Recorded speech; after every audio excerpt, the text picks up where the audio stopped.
한 주간 동안도 여러분 잘 보내셨습니까?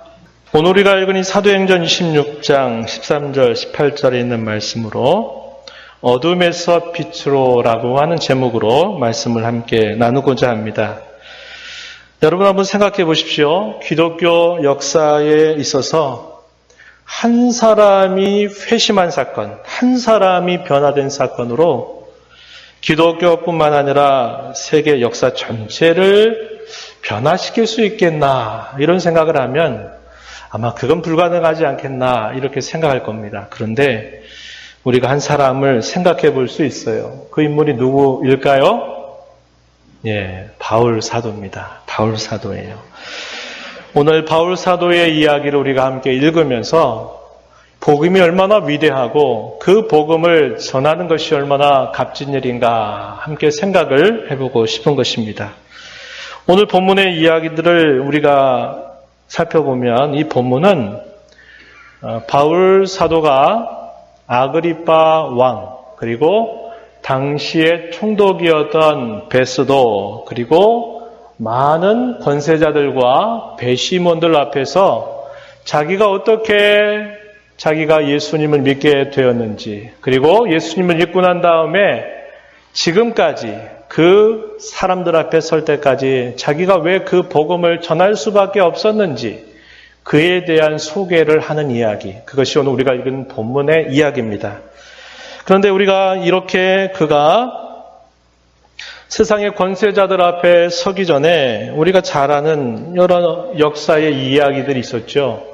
바울 사도가 3번에 걸친 전도 여행을 마칠 즈음에 여러 교회가 예루살렘 교회가 어렵다라고 하는 소식을 듣고 이 예루살렘 교회에 연보를 모아서 그 연보를 가지고 예루살렘을 향하러 가고 있는 겁니다. 그런데 많은 동료들이나 사람들이 지금 예루살렘의 분위기가 좋지 아니하니 지금 가지 말고 조금 더 있다가 가면 좋겠다라고 사도와 그의 일행들에게 계속 말하면서 만류를 하게 됩니다.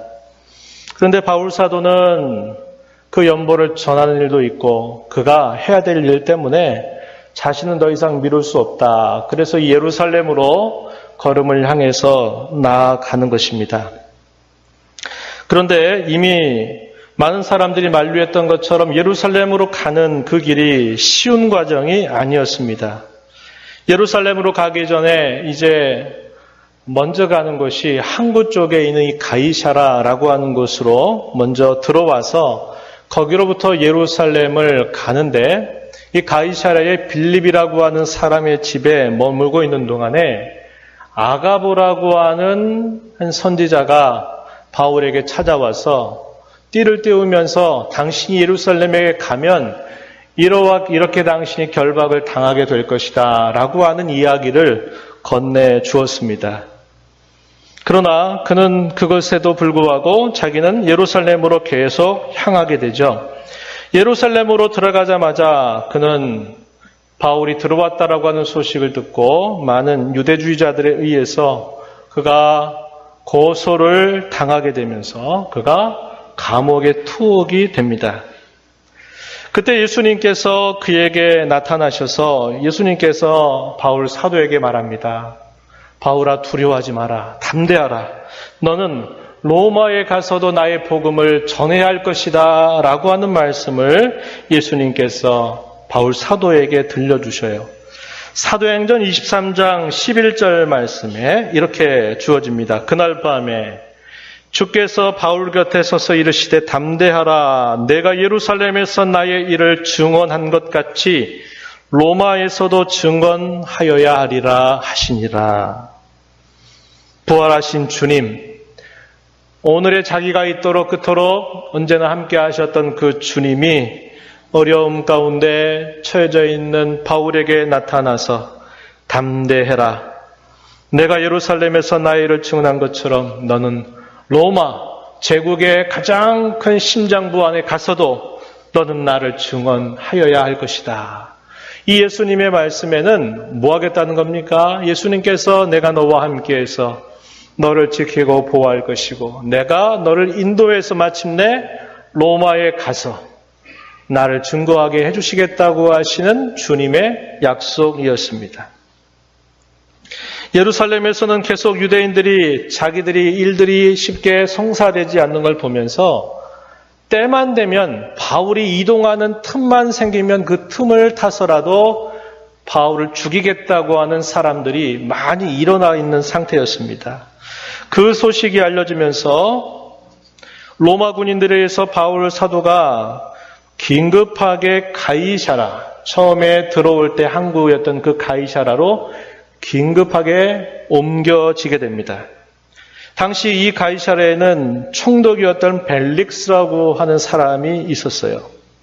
그래서 그곳에서 그가 약 2년 동안을 보내게 됩니다. 그래서 바울 사도의 일생 속에 우리는 바울 사도가 로마 감옥에 한 번, 두 번 있는 것만 생각하는데 실제로는 그가 가이사라 감옥에서 2년 정도를 보내게 됩니다. 바로 이 기간이었어요.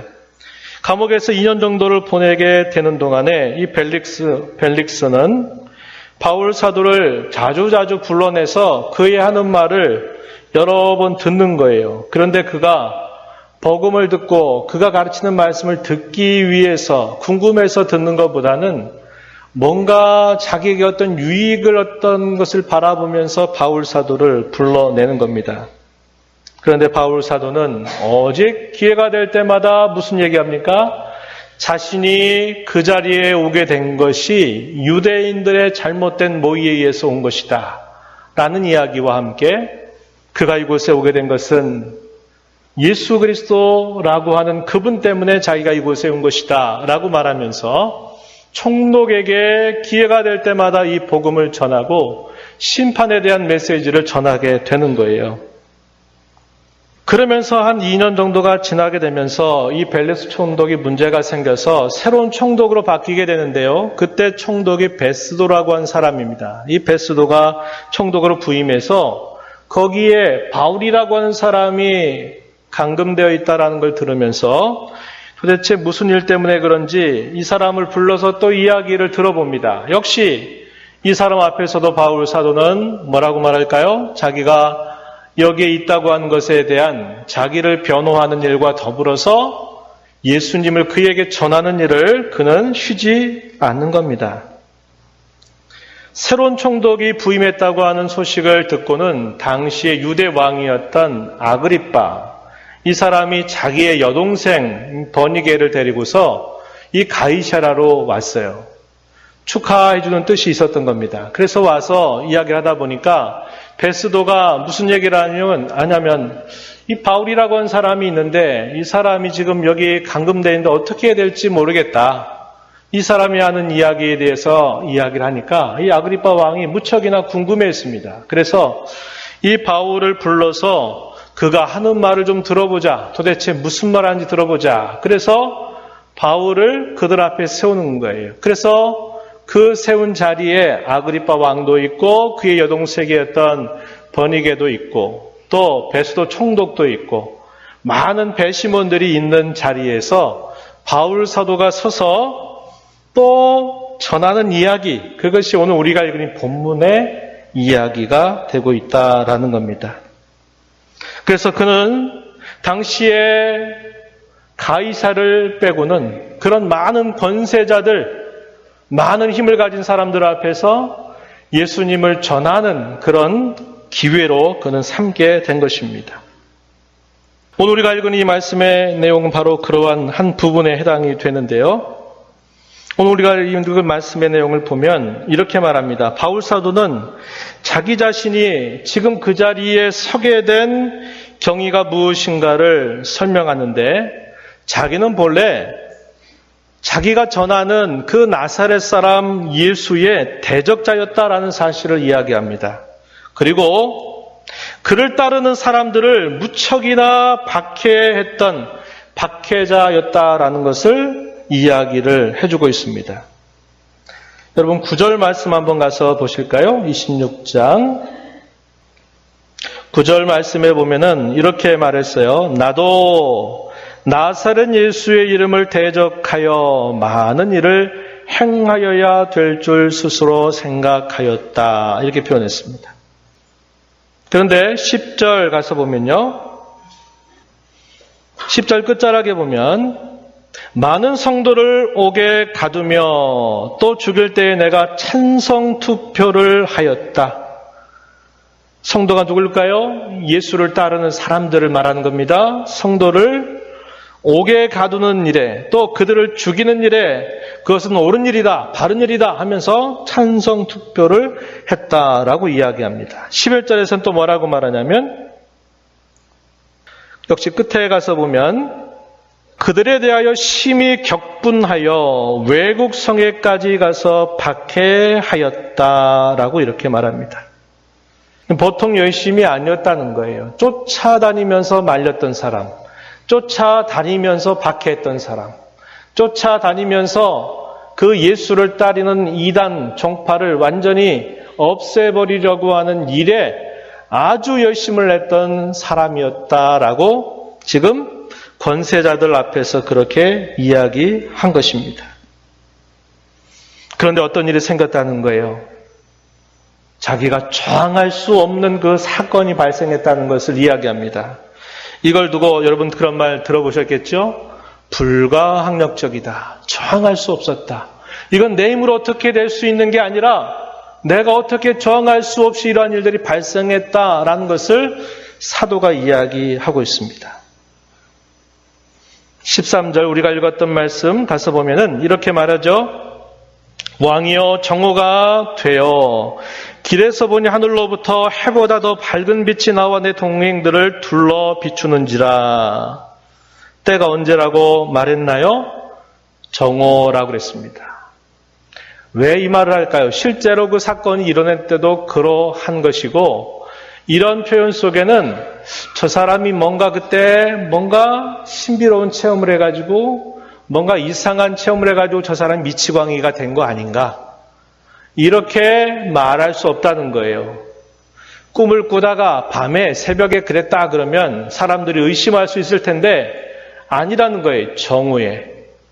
해가 대낮같이 떠 있었던 정오에 가던 중에 갑자기 해보다도 더 밝은 빛이 자기와 그리고 함께하고 있는 동행하는 사람들을 둘러 비쳤다라고 이렇게 이야기합니다.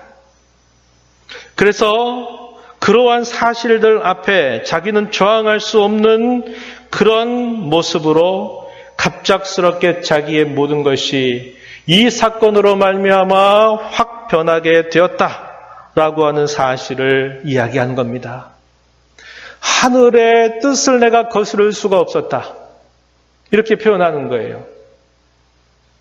그러면서 그 과정에서 자기가 그토록 없애버리려고 이단의 괴수라고 여겼던 그 예수라고 하는 그분이 자기에게 나타나서 하는 대화의 이야기들을 생생하게 표현합니다.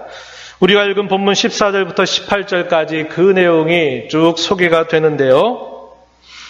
바울 사도가 하늘로부터 말할 수 없는 그런 말을 듣게 되었는데 호련히 강한 빛을 받게 되면서 사실상 그의 눈은 멀어서 볼 수 없는 상황이 되어버렸고 그는 그 빛을 보면서 그의 동행들과 함께 땅에 엎드러질 수밖에 없는 그런 모습이 되었다고 이야기합니다. 그리고는 하늘로부터 음성을 들은 이야기를 소개해요. 14절에 사울아 사울아 내가 어찌하여 나를 박해하느냐? 가시채를 뒷발질하기가 내게 고생이니라. 히브리 속담입니다. 히브리 속담.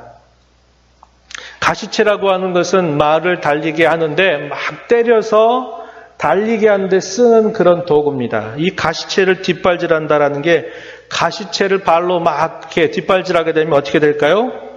거기에 계속 찔리고 아프겠죠. 그게 고생이다. 이렇게 말하는 겁니다. 이 사실을 통해서 그가 하는 그 모든 일들이 다 허망하고 잘못되고 헛된 일이라고 하는 사실을 예수님께서 하늘의 음성을 통하여 이 바울에게 듣게 하셨다고 하는 겁니다. 그 말을 들었던 이 바울은 당신은 누구이십니까? 라고 이렇게 엎드린 채 묻게 되었고 그 물음에 대해서 답변하시기를 나는 네가 박해하는 예수다. 15절에서 그렇게 표현해요. 그리고 난 다음에 그에게 이런 말씀을 더했다고 생생하게 전달합니다.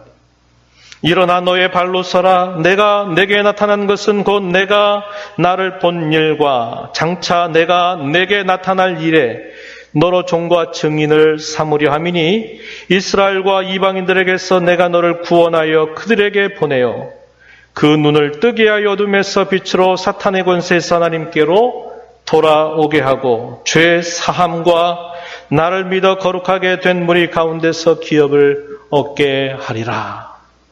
주의 이러한 음성이 자기에게 들렸다는 겁니다. 잊을 수가 없어요. 그의 내리와 그의 가슴에 사무치도록 박혀버린 그 말씀이 이러한 내용이었다라고 이렇게 사도가 소개하는 겁니다. 그래서 뭐라고 말합니까? 19절 가서 보면요. 아그리빠 왕이여 그러므로 하늘에서 보이신 것을 내가 거스르지 아니하고 하늘에서 보이신 것을 내가 거스르지 아니했다. 이 말은 다르게 말하면 이런 말입니다. 하늘에서 이러한 두려운 음성으로 말씀하시는데 제가 어찌 그 말씀을 거스를 수가 있겠습니까? 이렇게 말하는 거죠. 그렇게 말하면서 자기는 그 보이신 것을 따라서 오늘까지, 그때 이후로 오늘까지 세상에 소위 높다고 말하는 사람들, 세상에 낮다고 말하는 사람들 앞에서 자기는 지금까지 증언해 왔다라고 이야기해 줍니다. 22절입니다. 하나님의 도우심을 받아 내가 오늘까지 서서 높고 낮은 사람 앞에서 증언하는 것은 선지자들과 모세가 반드시 되리라고 말한 것밖에 없습니다. 이렇게 표현하죠. 그러면서 마침내 이 바울 사도가 어떻게 하나요? 이들에게 복음을 전하는 겁니다. 복음을 전해요. 여러분 잘 아는 구절이에요. 29절 가서 한번 보십시오. 29절. 바울이 이르되 말이 적으나 많으나 당신뿐만 아니라 오늘 내 말을 듣는 모든 사람도 다 이렇게 결박된 것 외에는 나와 같이 되기를 하나님께 원하나이다. 이렇게 말하는 겁니다. 바울이 이렇게 말한 말을 들었던 이 베스도 총독이 말합니다. 야, 네가 많이 배운 거 내가 알고 있는데 네가 말한 거 보니까 네 많은 지식이 너를 미치겠구나. 야, 너를 미치겠구나. 너 지금 미쳤구나. 라고 이렇게 이야기를 해요. 그러니까 바울 사도가 말합니다. 아닙니다. 각하여 저는 참되고 온전한 말을 지금 하고 있습니다. 그렇게 말하면서 이것이 세상의 어떤 한 구석에서 행한 것이 아니라고 이야기하는 겁니다. 그러면서 믿을 것을 촉구하는 거예요. 아그리빠 왕이요 27절에 선지자를 믿으시나이까? 믿으시는 줄 제가 아나이다. 그랬더니 이 아그리빠가 바울에게 뭐라고 말해요?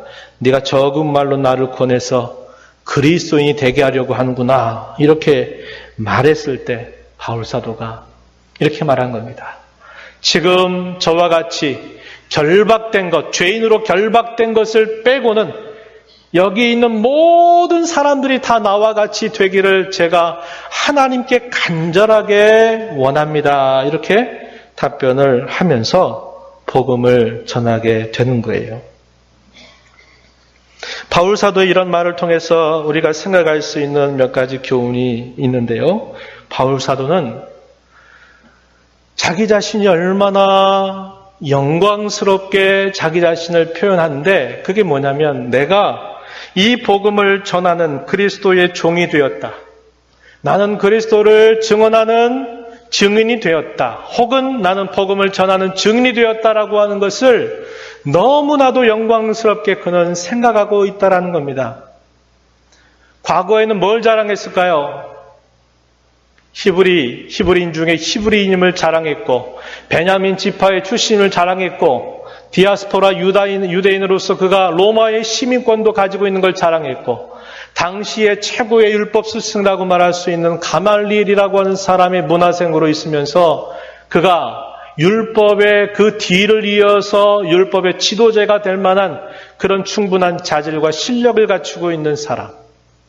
유대의 문화뿐만 아니라 당시의 헬라 문화까지도 다 섭렵하고 있는 그의 지식을 그는 결코 자랑하지 않아요. 그 모든 것들을 다 똥처럼 배설물처럼 자기는 버린다고 말하면서 나는 그리스도를 얻고 싶다. 나는 그리스도를 전하는 종이 되는 것을 나는 그 어떤 것과도 비견될 수 없는 영광스러운 것으로 생각하고 있다. 나는 그리스도의 증인이 되는 것을, 그의 복음의 증인이 되는 것을 나는 그토록 나는 자랑스럽고 영광스럽게 생각한다. 이러한 태도를 바울은 취하고 있다 이 말입니다. 복음은 사람을 살립니다. 복음은 사람을 깨어나게 합니다. 복음은 사람을 가슴 뛰게 하는 것입니다. 바울은 분명히 복음의 감격과 열정에 사로잡힌 사람이었습니다. 그는 자신을 종과 증인으로 묘사하는 것을 대단히 영광스럽게 생각합니다. 당시의 로마인들이 인식하는 종의 개념이 어떠하였고 당시의 유대인들이 종이라고 말할 때 그 종이 어떤 종인가를 알면서도 그는 의도적으로 나는 복음의 종이 된 것, 나는 그리스도의 종이 된 것을 나는 그토록 영광스럽고 기쁘게 생각한다. 이렇게 표현하고 있는 것입니다. 그는 성경의 여러 것을 쓰면서 그는 자기가 종됨을 자랑스럽게 이야기하였고 그는 종인 동시에 그리스도의 사도, 그리스도께 보냄을 받은 그러한 사도됨을 그토록 그는 자랑하면서 영광스럽게 생각하면서 복음의 증인으로 산 인물임을 우리는 기억하고 있는 것입니다. 그는 로마에 가기 전 제3 번째 전도 여행을 마무리할 즈음 고린도 지방에 있을 때 그는 편지를 하나 씁니다. 그 편지가 어떤 편지냐면 로마서라고 하는 성경입니다. 로마에 있는 그리스도인들에게 보내는 편지였어요. 그런데 로마를 한 번도 가본 적이 없어요. 그런데 어떤 소식을 듣습니까? 그가 복음을 전하면서 만났던 많은 사람들이 로마로 옮겨가고 그 로마에서 또 가 있는 그리스도인들이 그곳에서 예수 그리스도의 복음을 전하면서 미약하나마 그곳에 세워진 교회를 생각하면서 그들을 만날 일들을 그토록 고대하고 기대하면서 하나님이 기회 주신 대로 나는 여러분들을 만나고 싶고 하나님께서 내게 주신 그 은사를 함께 나누어서 여러분 가운데 풍성함이 맺어지기를 나는 기대합니다. 라고 하는 그 편지를 먼저 썼던 것을 우리는 기억하죠. 그 로마서의 말미에 바울 사도는 이렇게 표현했어요. 로마서 16장 25절부터 마지막 절 보면 이런 표현을 하고 있습니다. 나의 복음과 예수 그리스도를 전파함은 영세전부터 감추어졌다가 이제는 나타내신 바 되었으며 영원하신 하나님의 명을 따라 선지자들의 글로 말미암아 모든 민족이 믿어 순종하게 하시려고 알게 하신 바 그 신비의 계시를 따라 된 것이니 이 복음으로 너희를 능히 경고하게 하실 지혜로우신 하나님께 예수 그리스도로 말미암아 영광이 세세 무궁하도록 있을지어다. 아멘. 그가 이 복음을 어떻게 생각했는지, 이 복음을 생각할 때마다 그의 가슴이 얼마나 요동치고 얼마나 뜨겁게 메아리치고 있는지 우리는 이 로마서의 마지막 이 말씀을 보면서 충분하게 우리는 생각할 수 있다라고 하는 것입니다. 그가 부활하신 주님으로부터 들었던 말씀, 특별히 18절 말씀은 복음을 전하는 목적이 무엇인가를 주님께서 아주 명확하게, 아주 확실하게 가르쳐 주신 말씀이에요. 여러분 18절 말씀 다시 한번 보시겠습니까? 우리 함께 읽어봅니다. 그 눈을 뜨게 하여 어둠에서 빛으로 사탄의 권세에서 하나님께로 돌아오게 하고 죄 사함과 나를 믿어 거룩하게 된 무리 가운데서 기업을 얻게 하리라 하더이다. 누구의 말입니까? 부활하신 주님이 그에게 하셨던 말씀이었어요. 그를 왜 종과 증인으로 삼는지, 그 목적이 무엇인지 주님께서는 이것을 통해서 그에게 알려주셨다고 하는 겁니다. 복음 전파의 목적은 바울 사도만이 품어야 될 그 말씀이 아니라 복음을 인해서 구원받고 부름받은 모든 하나님의 사람들, 이 자리에 있는 저와 여러분, 오고 오는 모든 세대 사람들에게도 복음을 전파해야 될 그 목적이 바로 이거라고 하는 사실을 우리에게 아주 명확하게 가르쳐주는 그런 말씀의 내용입니다. 먼저 보십시오. 18절에 그 눈을 뜨게 한다 그랬습니다. 바울 사도는 율법에 아주 능한 사람이었고 율법의 스승이 될 만한 사람이었고 율법으로는 흠이 없는 사람이었어요. 하나님 말씀에 눈을 밝히 떠 있다고 자처했던 사람이었습니다. 그런데 뭘 깨달아요? 자기의 눈이 가리워져 있었다는 것을 그가 깨달은 것입니다. 복음을 전하는 목적은 죄로 인하여 감겨져 있는 눈, 볼 수 없는 눈, 무능한 눈, 닫혀져 있는 눈을 뜨게 하는 것임을 가르쳐 주고 있는 겁니다. 사탄이 이 세상 속에서 일하는 가장 큰 목적이 뭔지 아십니까? 이겁니다. 복음이 가리워지도록 하는 거예요. 그래서 그들이 눈 뜨지 못하도록 온갖 수단과 방법을 동원해서 복음을 듣지 못하도록, 복음을 깨닫지 못하도록, 그 복음이 그들 안에 심어져서 그것이 열매 맺지 못하도록 하는 일에, 그의 하는 모든 일의 궁극적인 목적이 거기에 있다라는 것을 우리는 기억하는 겁니다. 복음을 전하는 것은 뭡니까? 그렇게 대적하고 그렇게 공격하고 그렇게 죽을 둥 살 둥 노려가는 그 사탄을 향해서 전쟁을 선포하는 일이고 어둠 가운데 있는 그들을 눈을 뜨게 하는 그러한 놀라운 역사라는 것을 우리 이걸 통해서 볼 수 있는 거예요. 고린도후서 4장 4절 말씀에 이런 말씀을 우리는 확인합니다. 그 중에 이 세상의 신이 믿지 아니하는 자들의 마음을 혼미하게 하여 그리스도의 영광의 복음의 광채가 비치지 못하게 함이니 그리스도는 하나님의 형상이니라. 사단, 이 세상의 신, 이 세상의 그 악한 자들이 결국 한 것은 뭐냐? 사람의 마음을 혼미하게 해서 그리스도 영광의 복음의 광채가 비춰지지 못하도록 하는 데 있다라고 이야기해 주고 있어요. 그러나 구원받은 사람에 대해서는 또 이렇게 묘사합니다. 고린도후서 4장 6절 한 절 뛰어넘어서 이렇게 말해요. 어두운 데에 빛이 비치라 말씀하시던 그 하나님께서 예수 그리스도의 얼굴에 있는 하나님의 영광을 아는 빛을 우리 마음에 비추셨느니라. 이렇게 말합니다. 예수 그리스도의 얼굴에 있는 하나님의 영광을 아는 빛을 우리 마음에 비추어 주셨다는 거예요.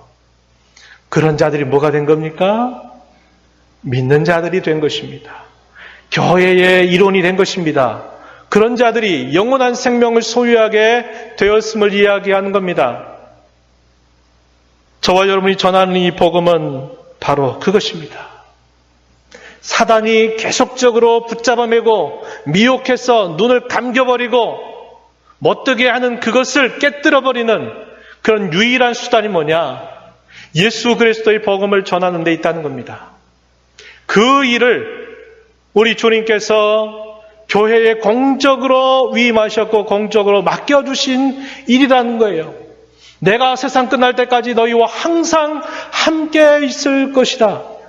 이렇게 말씀하시면서 교회의 공적인 가장 중요한 사명으로 우리 주님께서 위탁하시면서 내가 다시 올 때까지 이 일을 감당하도록 하라고 말씀하셨고 이 일을 감당하도록 주의 영을 우리에게 약속하셔서 성령의 권능과 충만함을 우리에게 약속하셨던 것입니다.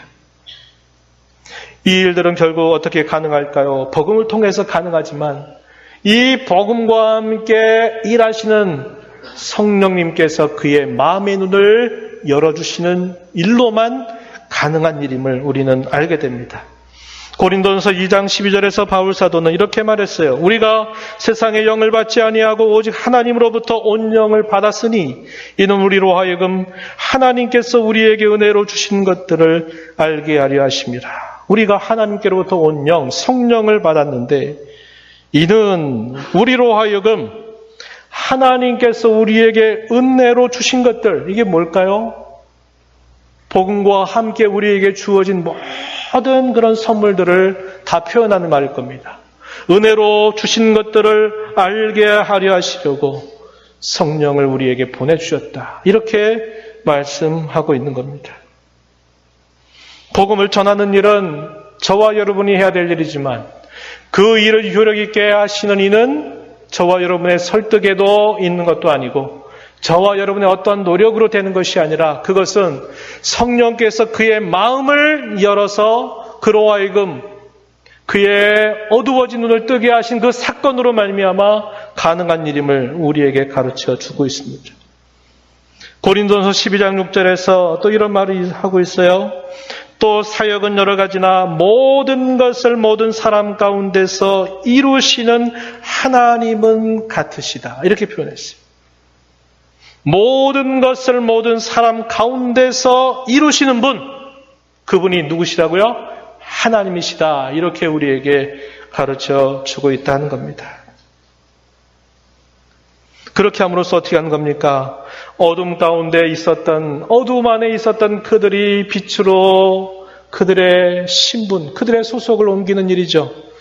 사탄의 권세 아래 일생다하도록 종노릇하다가 죄값으로 영원한 형벌을 받아야 될 그 자리에서, 그 소속에서 그들이 하나님께로 돌아오게 한다는 거예요. 어둠에서 빛으로 사탄의 권세에서 하나님께로 돌아오게 한다는 겁니다. 그래서 뭘 얻도록 하려고요? 18절 마지막에 말합니다. 죄 사함을 얻도록. 또 하나 영원한 기업을 얻도록. 이 뭡니까? 영생의 선물을 얻도록 하는 것이 복음 전파의 궁극적인 목적이다. 이렇게 부활하신 주님께서 친히 바울 사도에게 그리고 오늘 저와 여러분에게 이 사실을 분명하게 알려주고 있는 것입니다. 이제 말씀을 맺으려고 합니다. 여러분 복음을 한번 먼저 점검하기를 원합니다. 저와 여러분이 살고 있는 이 시대는 교회 밖에 가나안 신자들이 참 많다고 말합니다. 가나안 신자 들어보셨나요? 가나안 신자 들어보셨어요? 가나안 신자를 거꾸로 하면 안 나가는 신자라 그럽니다. 안 나가는 신자. 실제로 이 교회의 어떤 포럼에서 조사해 보니까 상당히 많은 프로테지가 있다고 그래요. 특히 젊은 사람들. 신앙은 기독교 신앙을 갖고 싶은데 오늘날 이런 제도적인 교회들을 보니까 너무 아니다 이렇게 생각하고는 안 나간대요. 잘못된 신앙이죠. 그런데 어쨌거나 통계적으로 가나안 신자들이 그렇게 많답니다. 그렇게 많은데 제가 생각해 더 큰 문제는 뭐냐? 교회 안에 불신자가 있다는 거예요. 미신자들이 많다는 사실입니다. 미신자. 무슨 말이에요? 아직 참신자가 아닌 사람들이 많다는 거예요. 여러분 그 사실 압니까? 우리가 여기에 주목해야 한다는 거예요. 교회는 교회라고 하는 곳에 주일날 와서 예배는 드리고 뭘 하는데 그것이 몇 년이 되고 10년, 20년이 되고 세월은 흘러왔는데 아직도 참신자가 되지 못하고 그저 교인처럼 왔다 갔다 하는 사람들이 많다는 거예요. 교회 안에 오랜 시간 동안 몸을 들여다녔지만 여전히 불신자가 있다는 거예요. 미신자들이 많다는 거예요. 왜 그럴까요? 복음을 경험하지 못한 것입니다. 복음을 경험하지 못하면 교회당에 다니는 그런 횟수와 시간들은 많아도 아직 불신자일 수 있고 아직 미신자일 수 있다는 거예요. 여러분 이걸 두려운 마음으로 살펴봐야 됩니다. 먼저는 우리 자신 그리고 가까이는 내 주변에 있는 사람들을 생각해 봐야 돼요. 우리의 자녀들을 생각해 봐야 돼요. 여러분 예배당에 나가면 다 됐습니까? 주일날 예배 한번 참여하면 그래도 아이고 신앙생활 하니까 괜찮습니까? 그런 겁니까? 아니요. 복음을 만나지 않으면, 복음을 체험하지 않으면 그 누구도 참신자라고 말할 수 없어요. 지금은 안 드러날 수 있습니다. 그러나 언젠가 다 갈라질 거예요. 다 가려질 것입니다.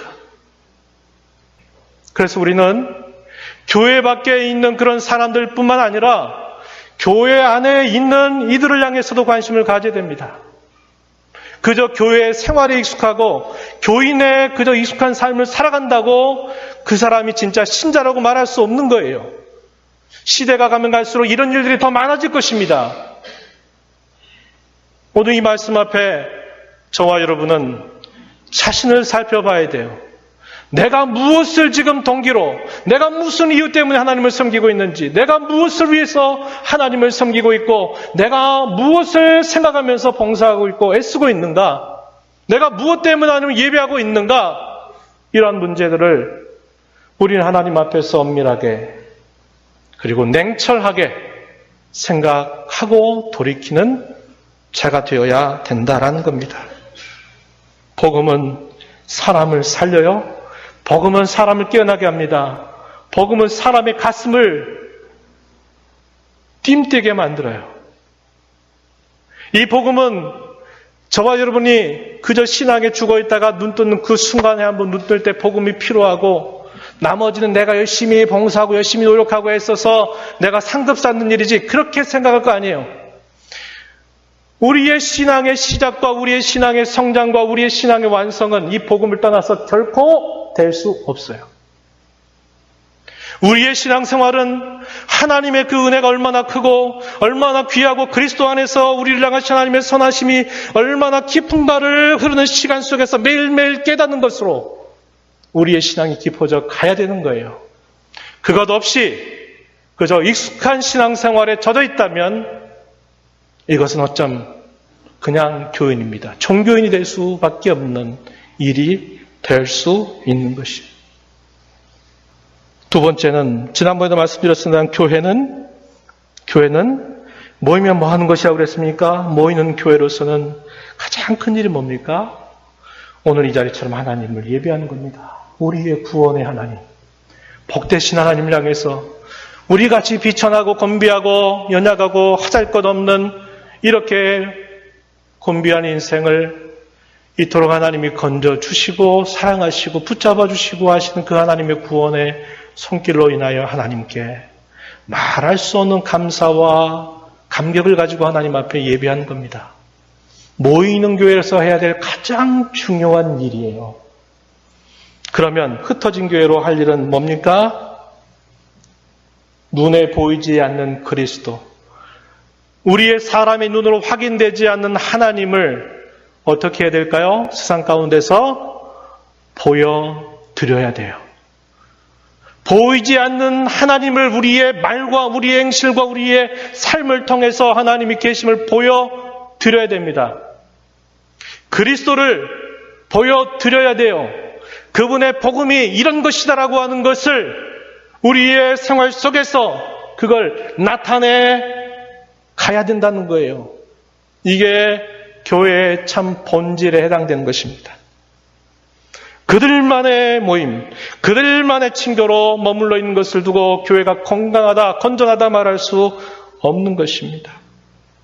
우리는 모여 하나님 앞에 예배하는 일을 최상의 가치로 여기고, 흩어지면 보이지 않는 우리의 하나님이 분명히 살아계시다, 그분은 분명히 역사하고 계시다, 그분의 사랑은 이런 것이다라고 하는 것을 저와 여러분의 삶을 통해서 보여줄 수 있어야 된다는 겁니다. 이러한 일에 집중하고 이런 일을 잘 드러내는 교회야말로 그 교회의 본질을 잡고 있는 그런 교회라고 말할 수 있다 이 말이에요.